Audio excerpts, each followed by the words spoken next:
Hi, in today's video, I'm going to show you how to unarchive cards in Trello. First thing that you need to do is just go to make sure you're logged in. If you're not, go and create an account. Simply go log in into your account if you have. So for me, I'm just going here to board. It's gonna name assist example.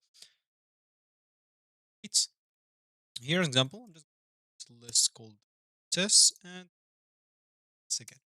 So now let's archive this card first. Click and to archive it, you can go on this left panel, and as you can see, you'll find here below archive.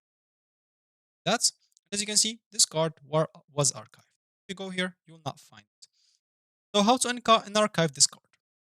You go to the same board and you click on the three dots at the top corner and click on archived items. Here you will find all the things that you archive, whether it's a card, list, whatever it is. As you can see, you'll find it right here. So all you need to just go and click on it. Once you click on it, as you can see, you'll be able to restore it or delete it. It's up to you. So we need to unarchive it. So click on restore this.